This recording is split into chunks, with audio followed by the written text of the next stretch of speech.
Thank you all for joining. My name is Omar Baldonado. I'm part of Meta and Meta's infrastructure group. We'll be talking about what are some of the challenges that we've encountered as we've built out our networks for our AI applications. You've heard a lot about this, so I went through some of our approved decks and was looking through, all sorts of examples you can use to show whether it's images or pictures. I chose the coding one, which was really fun to see. Just put a little prompt in, and then bam, code gets generated. It makes me wonder, for all of us, what does this mean? Is that a network configuration at some point? My kids who are in computer science, what are they doing when they can just type in a prompt like this? So it's affecting all of us, right? The AI use cases at Meta are varied, and we've had them running in production for really, at this point, decades, right? Training and inference at Meta was done on CPUs, and is still done a lot on CPUs, but in the last several years, we've been shifting pretty aggressively over to GPU infrastructure. The use cases range from ranking and recommendation, which is a large set of our workloads, which we have to pay attention to because that determines what you see when you bring up Instagram or Threads or Facebook. It determines what ads we're showing you along with that. But then there are the other use cases. Every time you upload a video, you see content understanding being applied. Back then, we called them neural nets, but now it's something else.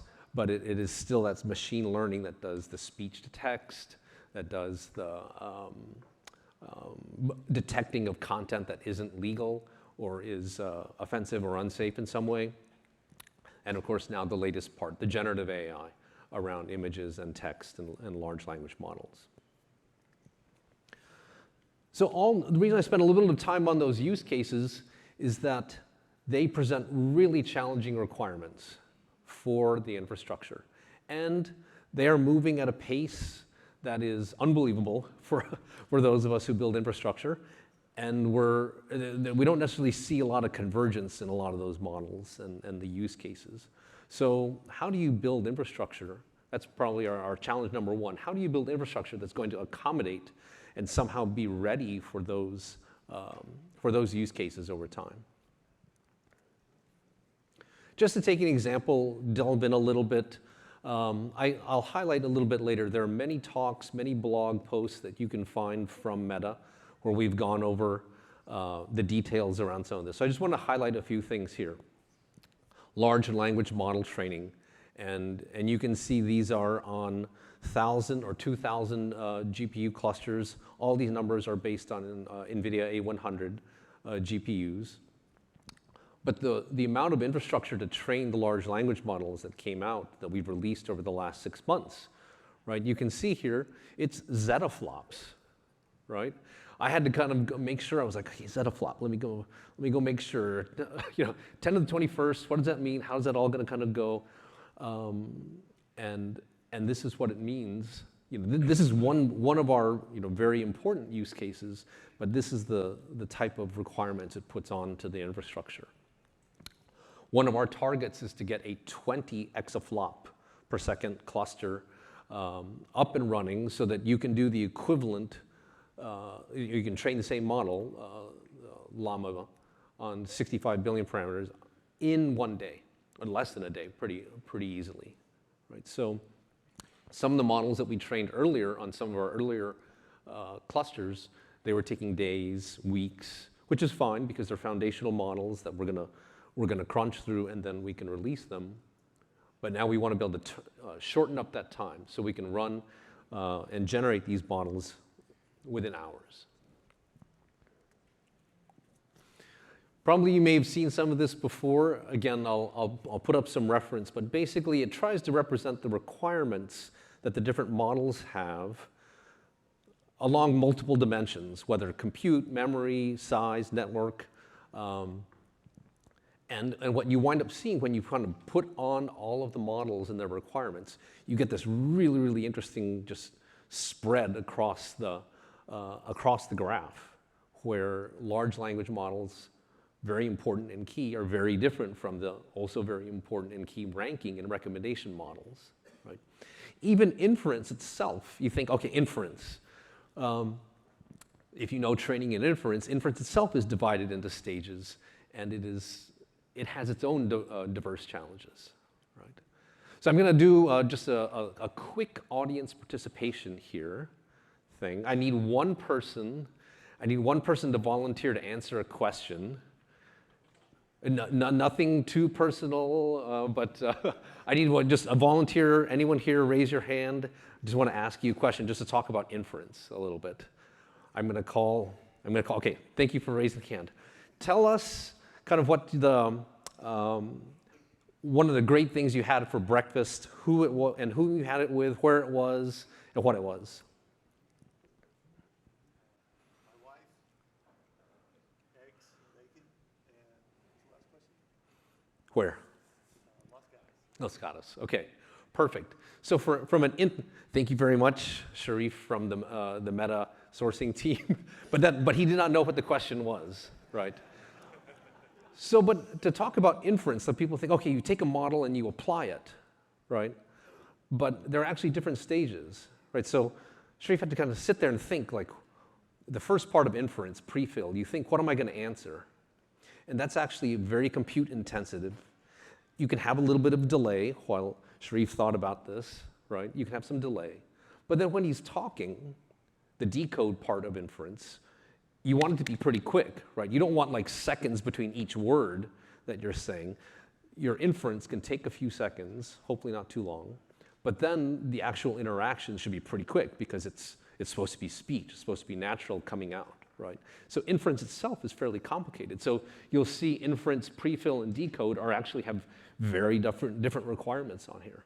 And so this is the thing that we've been embracing for the last several years is what are the models' requirements and how are they different across all these different aspects of infrastructure, including network.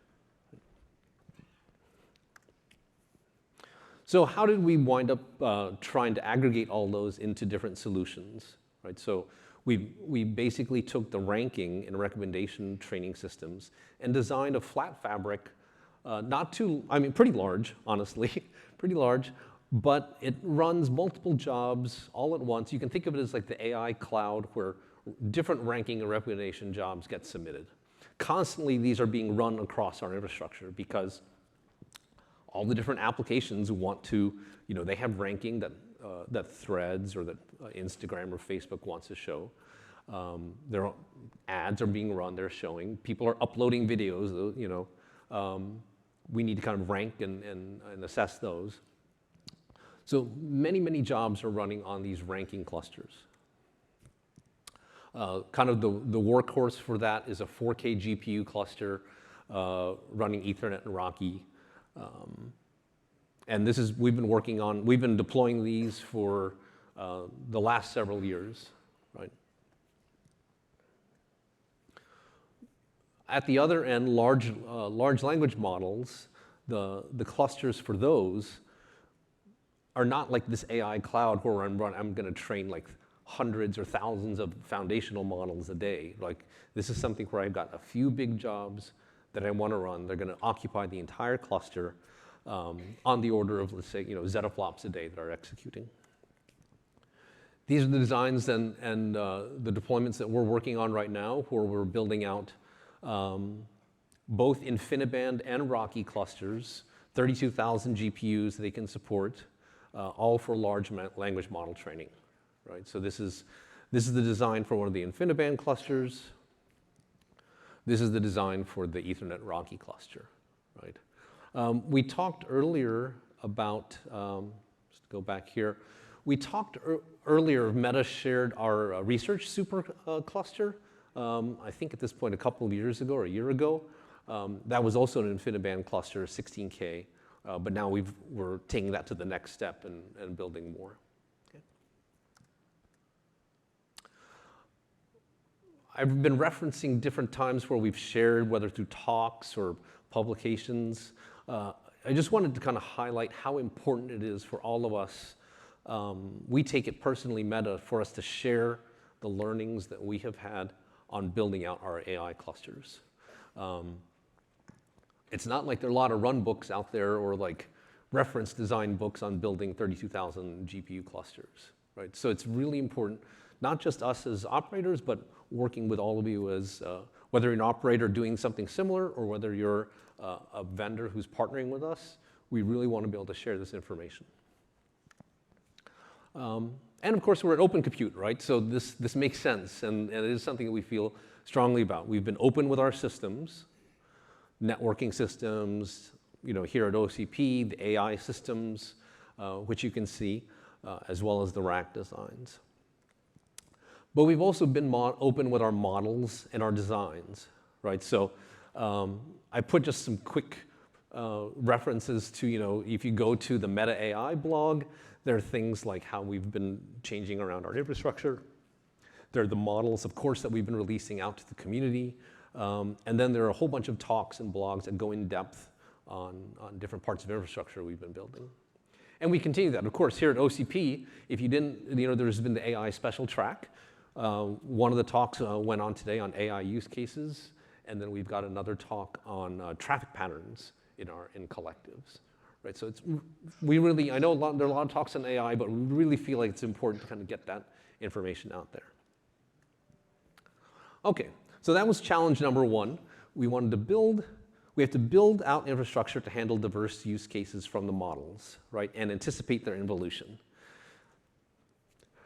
Ship it, right? We're all done. We've kind of come up with the design. It's very interesting how people think that that was the hard part. And it is the hard part. I totally get it. It is hard to get the designs that are going to work and handle all of these cases. And it's really interesting because now you look at those spider graphs with, I need to optimize for this. I need to compute inference. I kind of do all this. It's really hard to get those designs. And so that's a big challenge. But the second challenge, it's not done. It's just getting started. Once we have those designs, and then we decide we're going to build it, actually planning the build, testing, deploying is unbelievably hard. And it's like the work that will keep on going in all these clusters over years, right? Because depending upon where you work and what you're working on, you may work on a component that plugs into a product that goes into a solution. And then that's just going to be part of a whole bunch of solutions that we run in our fleet, right? The whole fleet is brownfield. That is just a given, right? For those of you who've worked with, I've worked with Wedge 40 or Wedge 100 that we introduced into OCP years and years ago. They're still in our fleet. We're trying very hard to kind of get the last vestiges of them upgraded. But some of them are still in the fleet, actually. And so these things, when you're running a fleet of the size that we do, you're going to have lots of generations out there, right? And it's the biggest challenge, especially with AI. So to give you just a taste of this, if you look at those diagrams that I had up before, those were just the training backend clusters, right? So now if you look at the variants that you see there. There was RoCE for ranking, RoCE for large language models, as well as InfiniBand. But that's already gone through actually multiple generations over the last 3 or 4 years. Our first design, whether it was end of row or top of row, we moved on from that, and we moved on from that, and we moved on from that again, right? I mentioned the GPUs. I think we listed A100, but we're now using the H100 from NVIDIA as well. But that's the only variants that I've listed. I didn't go into anything about which switches we're using, which line cards, optics, NICs, right? And so for those of you who now operate a network, you know this testing matrix. How hard it is to take something out of a lab or a proof of concept and put it into production because of all these different components. The last point here on the design iteration time. When we were building our fabrics, when we build our front-end fabrics, let's say the transition from 100G to 200G or 200G to 400G, those transitions and the lifetime of, say, a wedge 40 or a wedge 100 or a wedge 400, they have longer life times. The windows that they can serve for us are longer. In the AI space, that iteration time is shortened, right? Because we want to stay on top of the fastest GPUs. We want to stay on top of kind of where the models are going, right? So it doesn't work. It doesn't work for me to go to our FAIR research group or to our generative AI group and say, it's going to be 3 years till we are able to upgrade the network for you, right? This is a non-starter, right? They come with us with these really quick requirements, quick for infrastructure, right? Because it's like, wait a minute, I've got to build this cluster, and you just told me about it 9 months ago, but you want it in less than a year. So it's really, really challenging the kind of the iterations that AI puts on us. So I mentioned the GPUs, but we've also announced that Meta's also working on its own sort of family of ASICs, and so that's going to be yet more variation for us in our fleets. And all of this is just talking about the back ends. So I've got to give a nod out to the front end, right? Because you can't have a front end, you can't have a back end without a front end, right? But that's where all of our compute and storage is hosted, right? Eventually, when you connect to the users and they want to see, hey, what's my sticker that I generated? It goes through the front end, right? The social network is stored on the front end, right? And so all of this has to work together, right? This end-to-end front ends and back ends in order to make the UI, the AI use cases work seamlessly for the customers, right? You can train a model, but if the front end network's inference network is really slow, people are trying to use that and they're waiting for something to generate, which is no good.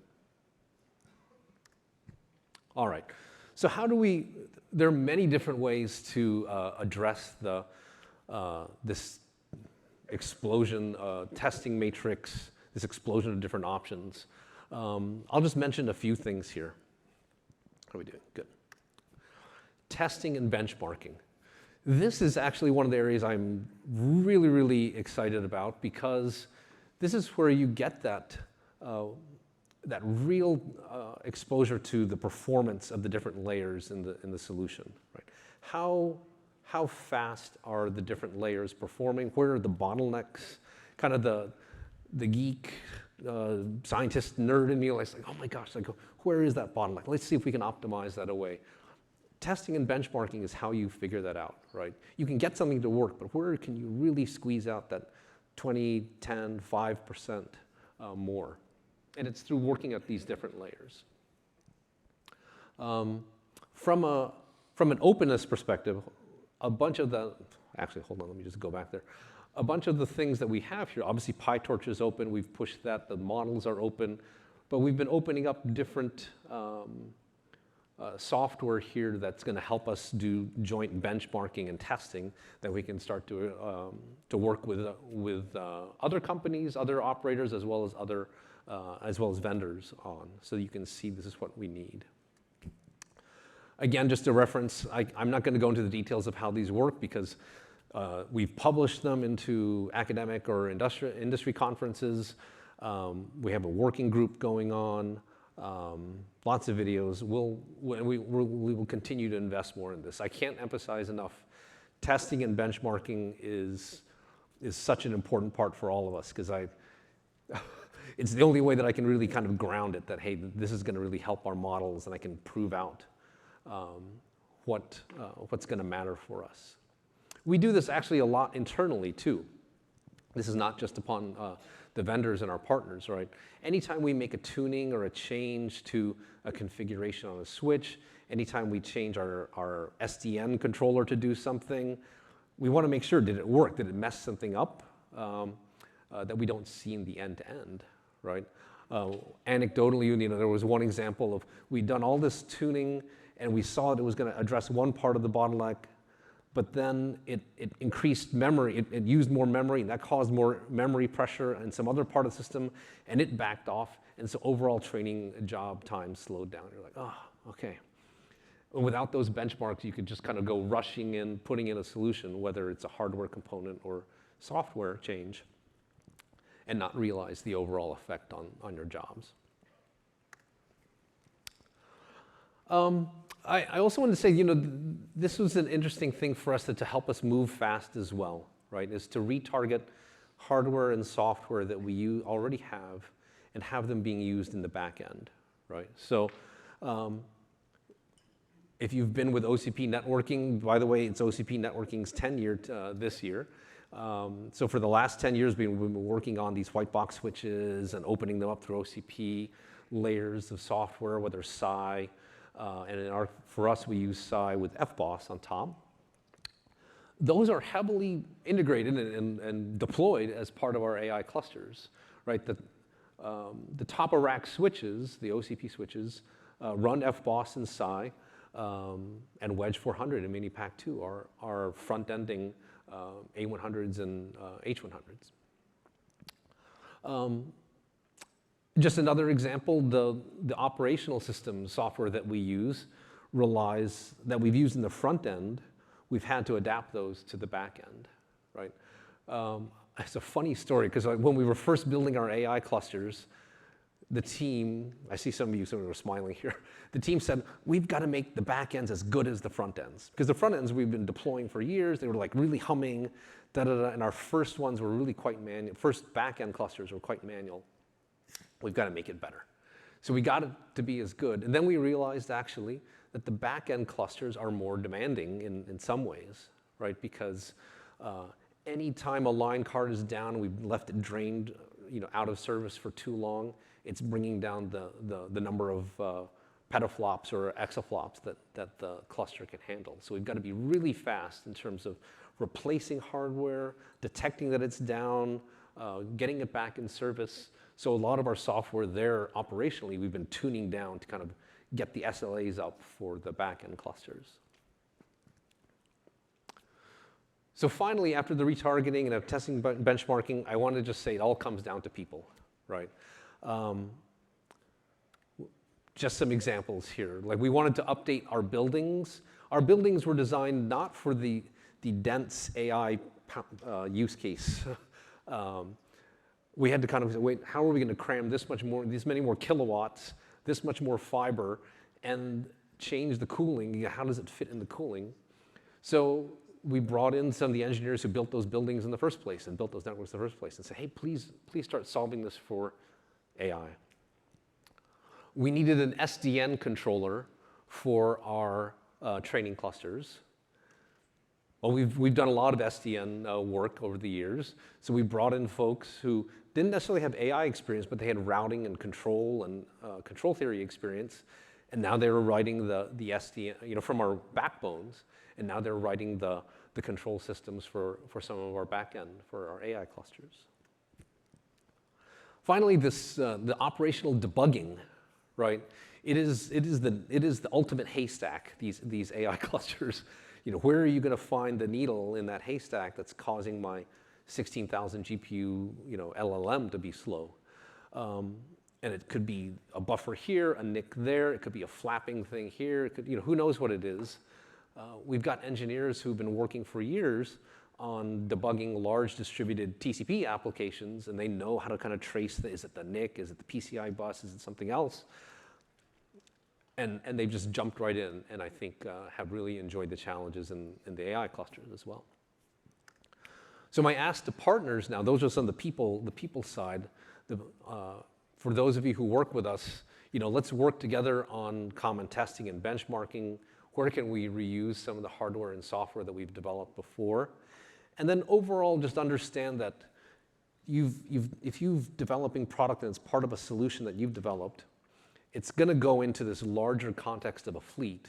And so anything you can do to help make operations, debugging, deployment, testing easy for us just makes insertion into the fleet that much easier, right? So I get, often it works in POCs and in labs, but to get it into the fleet is another thing.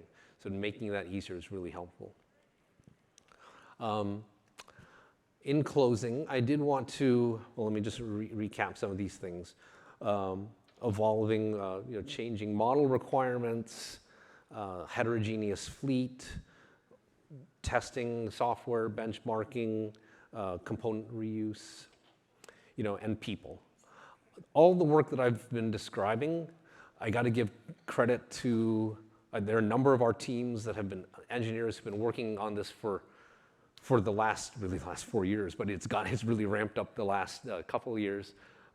Credit to those folks on our teams within Meta, and also credit to a lot of the vendors and partners. I mentioned a few of them along the way here, but you all have been just amazing to kind of get this all stuff together. We need to keep on doing that to get future clusters out. Thank you all very much. I don't know if I haven't, is there time for questions, or are we doing questions? Oh, quick question. You can ask me what I had for breakfast or my last, but that's pre-filled already, so I'm going to answer that pretty quick. I'll repeat the question. What percentage of your GAN uses the backend, and what percentage is the front end, especially as you do more of an AI? And could potentially Ethernet serve that market, or really you have to stay with more like InfiniBand or maybe even NVLinks? Okay, perfect. So the question was around what's the amount of bandwidth that we have in our front ends versus back ends, and could Ethernet be serving that, or would we be using InfiniBand and NVLink, right? So I think I covered, right, in the back end, well, to the first question, we have a lot of for well over a decade, we've been building out front-end non-AI, non-GPU clusters. And so there's a lot of buildings and a lot of network bandwidth there. Now, we've been building a lot of this AI clusters pretty quickly, though. I don't know what the exact percentage is, but it's still relatively small compared to the overall fleet that we have. I think I mentioned we already have in production large InfiniBand clusters and large RoCE Ethernet-based clusters. I think we're just going to keep on pushing on whatever solution looks best for us, and see how we're going to adapt that. But we are working with a number of companies to understand, hey, what are your long-term plans, 3, 4, the generations out, because we have to be planning those now. But yeah, I think I've covered pretty. We've got both in production, pretty large scale. Okay. Thank you very much. Thank you all for listening. Enjoy the rest of the show.